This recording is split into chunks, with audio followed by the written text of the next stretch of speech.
Assalamualaikum warahmatullahi wabarakatuh.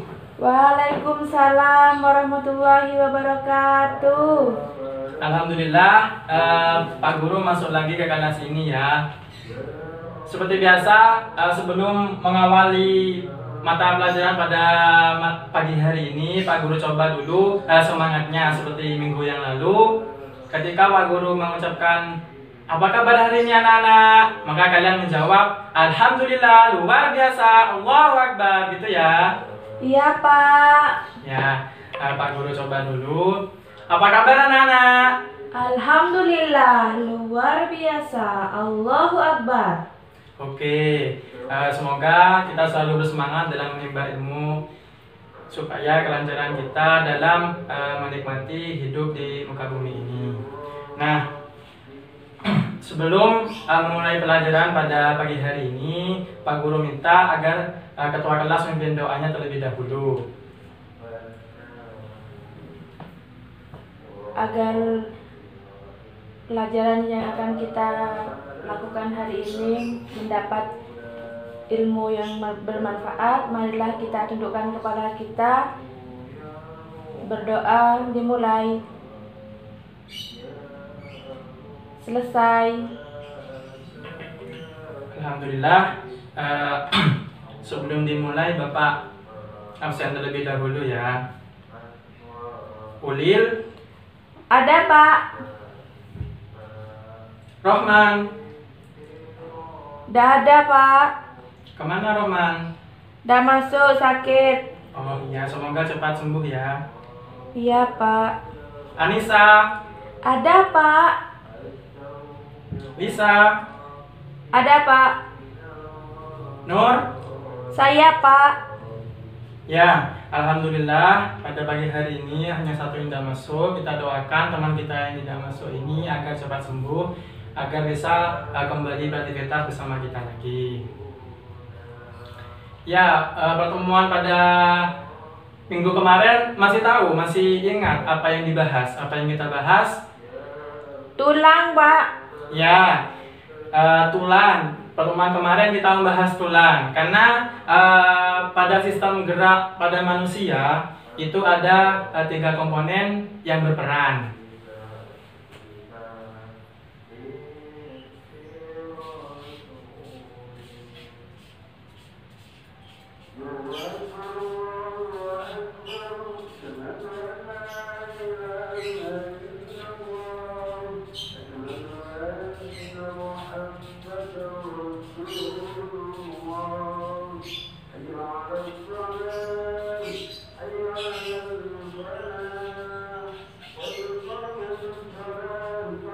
Nah, di sistem gerak pada manusia ini ada 3 komponen yang berperan. Yang pertama itu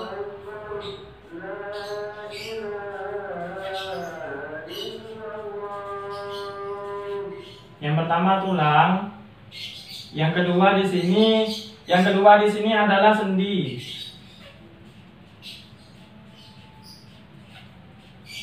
Terus yang ketiga ini ada otot.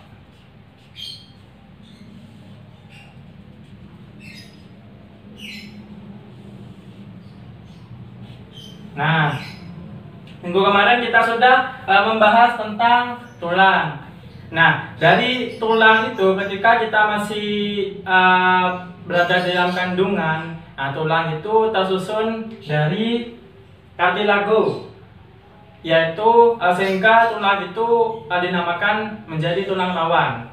Nah, seiring dengan perkembangannya zaman, kita dilahirkan terus menjadi dewasa, terus tua, nah itu ada perkembangan tulang. Nah, perkembangan tulang yang awalnya tadi itu tulang berbentuk semacam tulang rawan, ketika sudah dewasa itu berbentuk tulang keras. Nah, proses pembentukan dari tulang rawan ke tulang keras, ada yang tahu disebut dengan apa?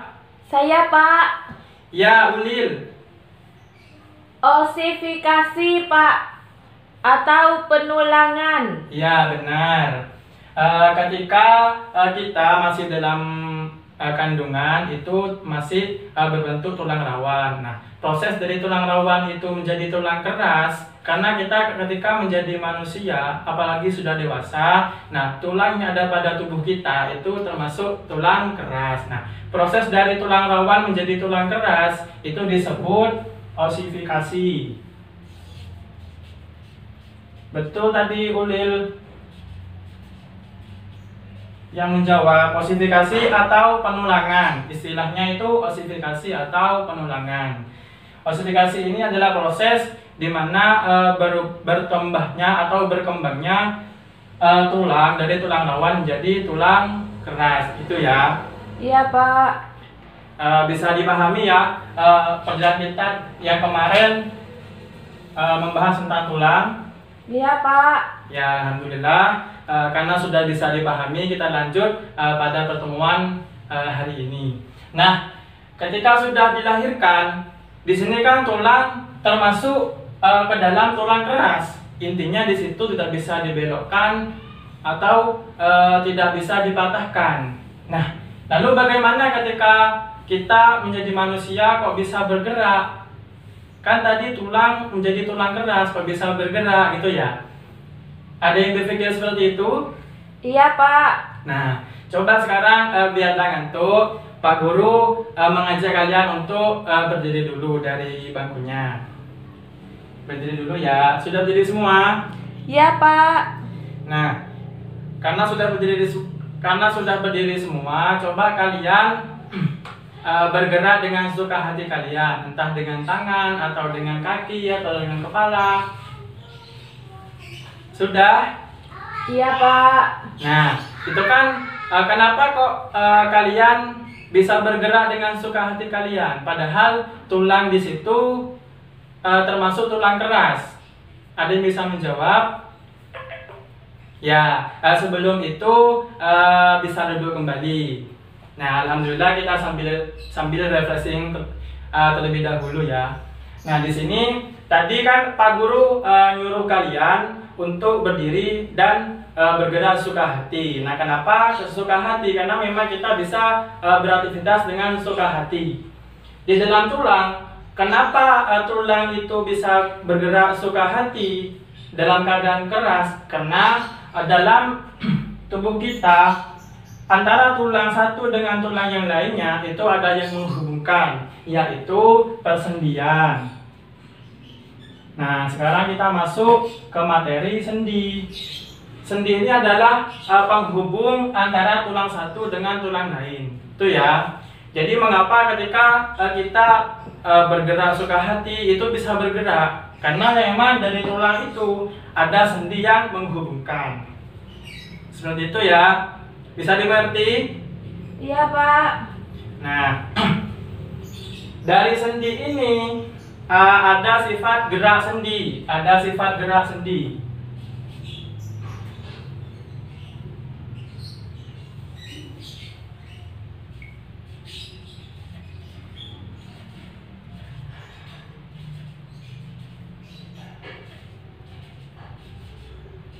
Nah, ada sifat gerak sendi. Ini ada 3. Yang pertama itu sendi sinartrosis. Ya, sambil mencatat, Pak Guru catat juga di papan. Yang pertama itu ada sinartrosis. Nah, dalam sinartrosis ini berarti tulangnya itu ketika dihubungkan itu tidak bisa bergerak. Bapak simpelkan ya kalimatnya, tidak bisa bergerak.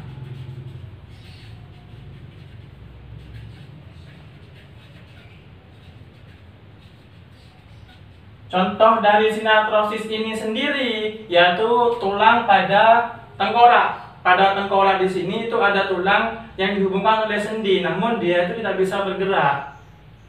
Ya, tidak bisa bergerak. Contoh tulang tengkorak.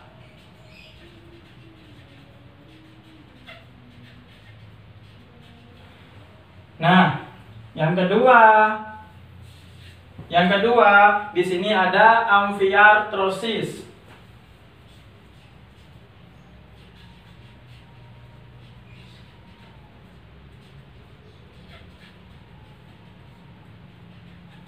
Nah, amfiartrosis ini bisa bergerak ketika tulang-tulang itu dihubungkan oleh sendi. Tulang itu bisa bergerak, namun terbatas. Bisa bergerak,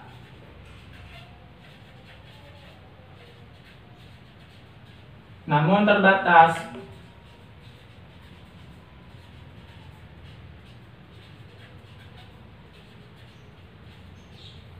Nah, contohnya apa, Pak? Contohnya dari amfiartrosis. Nah, contohnya amfiartrosis di sini adalah sendi yang menghubungkan tulang dari ruas-ruas tulang belakang. Contohnya ruas-ruas tulang belakang.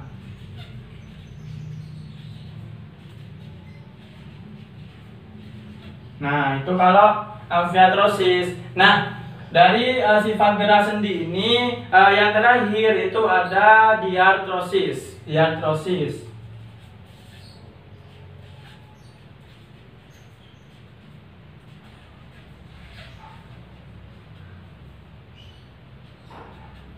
Nah, diartrosis ini adalah kebalikan dari sinartrosis. Kalau sinartrosis tadi itu tidak bisa bergerak, nah kalau diartrosis ini bisa bergerak secara bebas. Ya, kebalikannya ya. Di sini kalau sinartrosis tidak bisa bergerak, tidak bisa bergerak. Nah, diartrosis ini kebalikan dari sinartrosis, yaitu ketika tulang itu dihubungkan oleh sendi, itu bisa bergerak dengan sesuka hati. Ya, di sini bisa bergerak sesuka hati.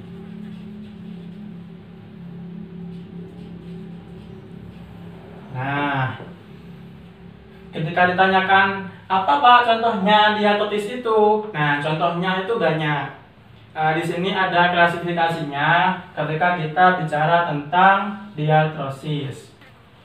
Di sini ya contoh diartrosis.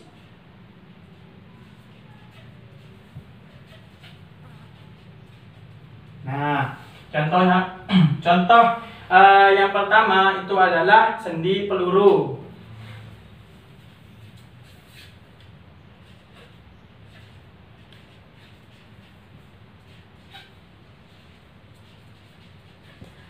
Apa sendi peluru itu, Pak?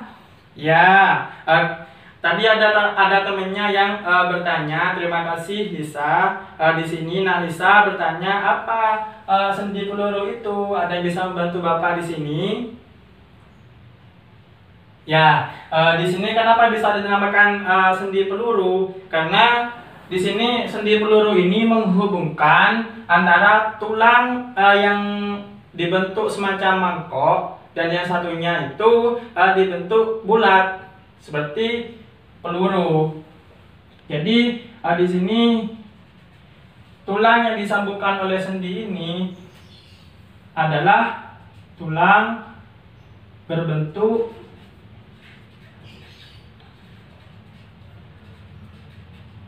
bulat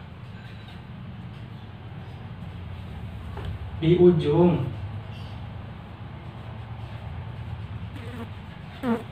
dengan tulang yang berbentuk mangkok.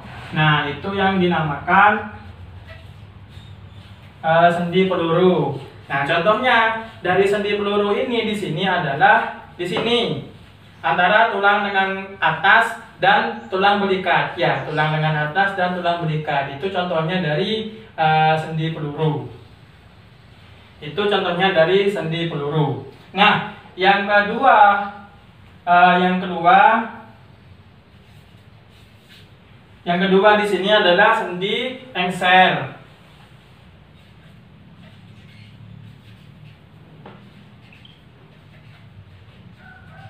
Nah, kalau dari namanya, apa sih sendi engsel itu? Coba kalian perhatikan di pintu-pintu rumah kalian, itu kan ada engselnya ya. Apa sih engsel itu? Kenapa kok bisa sendi yang satu ini dinamakan sendi engsel? Ada yang tahu? Tidak tahu. Ya, karena ada yang tahu di sini sendi engsel. Kenapa bisa dinamakan sendi engsel? Ya karena ketika kita melihat di rumah kita itu kan engsel ada yang ke belakang, ada yang ke depan, itu ya, ada yang ke depan dan ada yang ke belakang. Nah, sendinya ini, sendi engsel ini ketika tulang itu dihubungkan, cara kerjanya ya sama dengan engsel itu, ada yang ke depan dan juga ada yang ke belakang, itu tulangnya. Jadi Pak Guru simpelkan perpaduan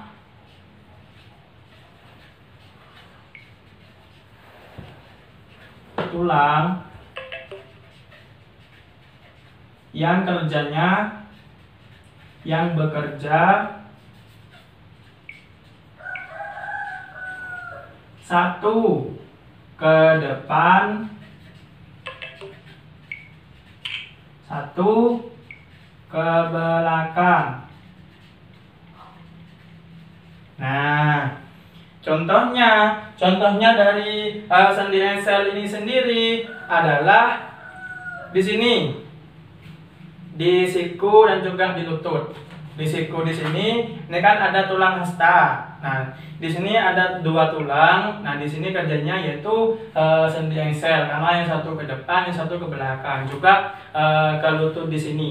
Contohnya itu ada dua. Itu kalau sendi engsel. Terus sendi yang ketiga, sendi pelana. Nah, apa Pak yang dimaksud dengan sendi pelana? Tidak ada yang tahu? Apa? Sendi pelana ini perpaduan ketika dua tulang itu disambungkan. Nah, satu tulang itu menggerakkan tulang lainnya, tapi dalam dua arah. Kita tulis ya.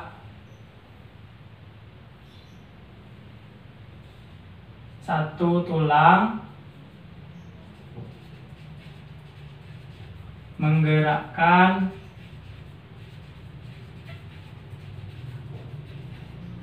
tulang lainnya.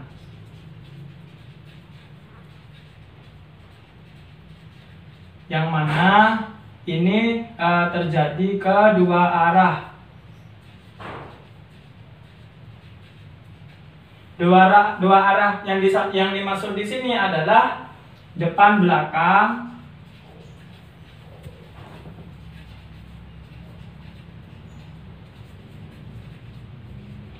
dan samping. Intinya samping kiri, samping kanan ya.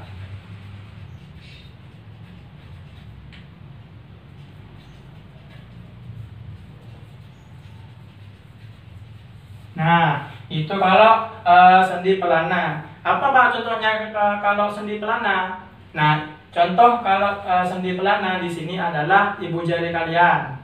Nah, di situ di dalam ibu jari kalian ini ada sendi pelana, yang mana di sini ada dua tulang yang disambung oleh sendi pelana, gitu ya. Ya, Pak. Terus yang ketiga di sini adalah yang keempat. Di sini adalah sendi engsel.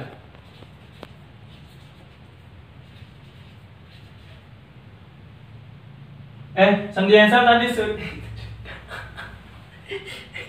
Belum radek. putar. Ya. Sendi geser langsung je.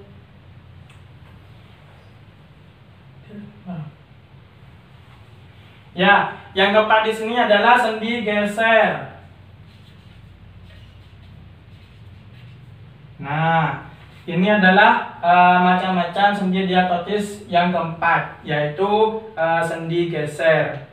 Apa Pak sendi geser itu? Nah, sendi geser ini adalah sambungan dari dua tulang, yang mana ujung dari tulang tersebut adalah datar dan yang satu itu menggerakkan tulang lainnya, itu sendi geser, hampir sama dengan sendi pelana tadi ya. Sambungan dari dua tulang berbentuk datar.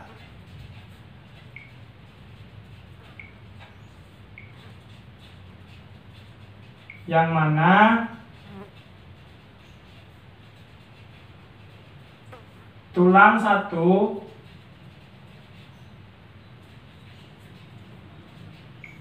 menggerakkan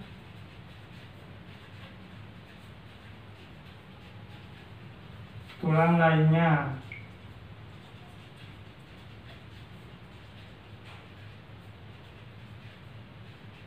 Nah, itu kalau yang termasuk dalam sendi geser. Nah, contoh dari sendi geser di sini adalah pergelangan kaki dan pergelangan tangan. Itu termasuk dari sendi geser.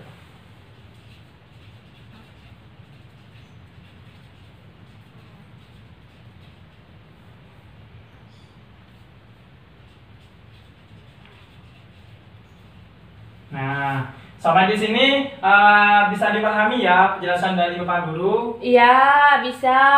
Nah, dilanjut. Di sini ada sendi yang keempat, yaitu sendi putar. Sendi yang kelima yaitu sendi putar.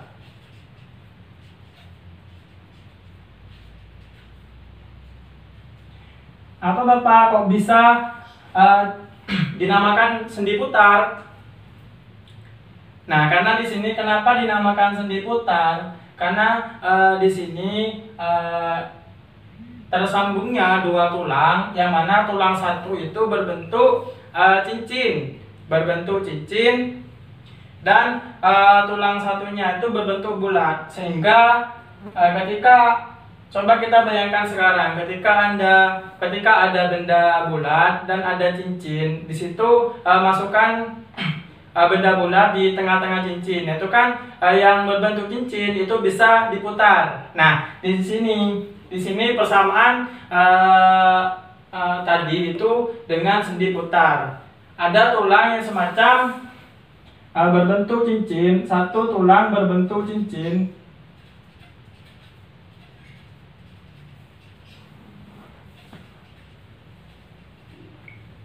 Sedangkan yang satu itu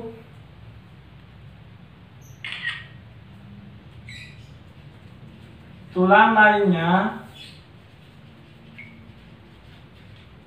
berbentuk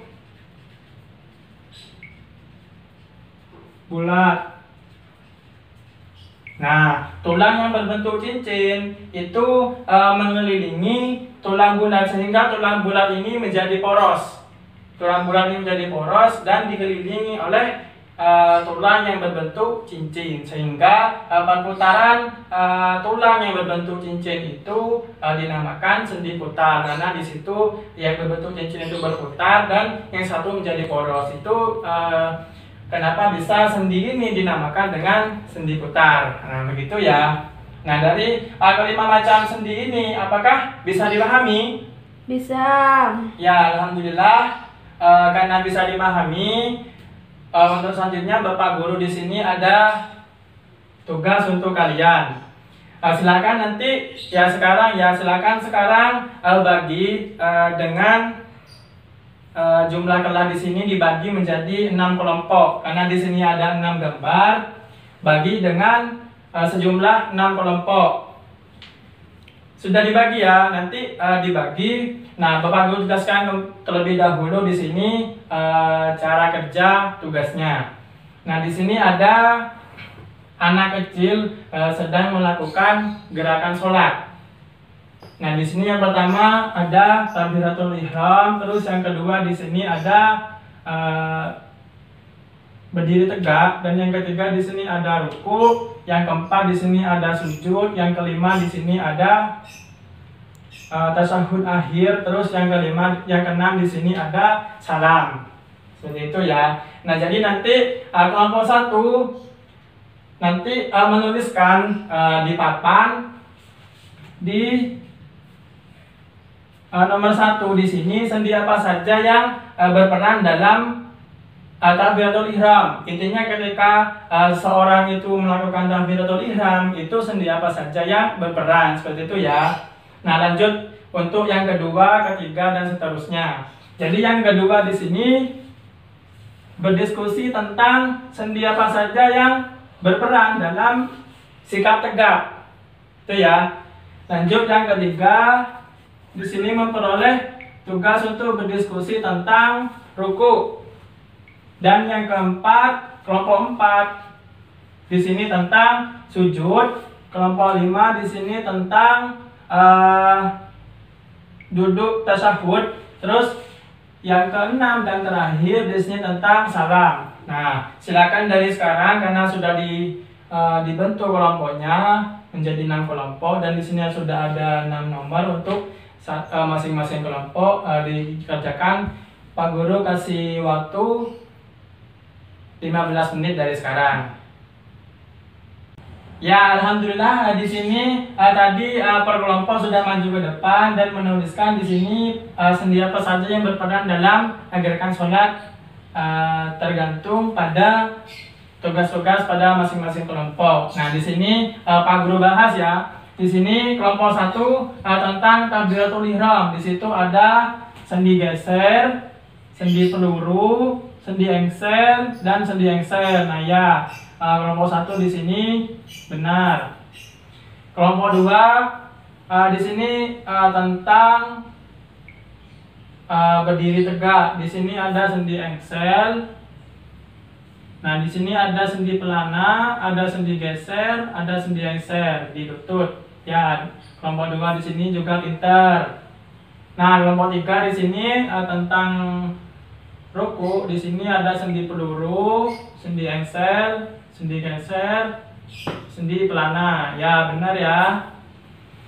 Nah, kelompok 4 di sini ada sendi engsel, sendi geser, peluru, ada engsel. Ya, benar.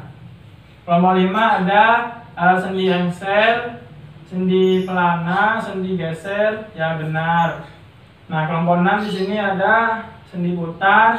Ya, gerakan salam di situ karena berputar ya. Di situ tulang tengkorak dan tulang ruas tulang belakang. Di situ ada putar, jadi di sini termasuk sendi putar. Benar. Ada yang lupa di sini di kelompok 6. Sendi apa kira-kira? Ada yang tahu? Engsel. Ya, benar tadi. Siapa yang menjawab tadi? Lisa. Di sini ada sendi engsel. Ya, alhamdulillah. Di sini karena sudah dijawab semua, per kelompok sudah maju di sini mengungkapkan pendapatnya. Alhamdulillah. Insya Allah di sini semuanya sudah paham tentang masalah sendi. Nah, kembali ke 3 fokus tadi, tulang, sendi, otot. Nah, di sini kesimpulannya, tulang itu bisa digerakkan walaupun keras karena di situ ada yang menyambung yaitu sendi. Nah, namun di sini juga ketika walaupun sudah disambung oleh sendi itu tidak bisa bergerak ketika tidak ada otot. Nah, untuk otot ini kita bahas minggu depan ya. Kita cukup ke sendi dulu. Nah, di sini tadi tugasnya juga tentang anak kecil sedang melakukan gerakan sholat. Nah, di sini hikmahnya kita dapat mengetahui bahwasanya ketika kita melakukan sholat, nah itu ada sendi-sendi kita yang berfungsi yang bisa menyehatkan diri kita karena gerakan sholat di sini sudah dikira gerakan berolahraga, apalagi sholatnya itu sholat subuh gitu ya. Jadi alhamdulillah pada kesempatan pagi hari ini Pak Guru sudah menjelaskan tentang persendian juga keutamaan gerakan sholat tadi yang dikemas oleh tugas kalian. Ya, alhamdulillah dari pemaparan ini sudah dipahami semua oleh anak-anak? Sudah, Pak. Ya, alhamdulillah. Karena sudah dipahami semua, Bapak kira cukup. Bapak akhiri. Assalamualaikum warahmatullahi wabarakatuh. Waalaikumsalam warahmatullahi wabarakatuh.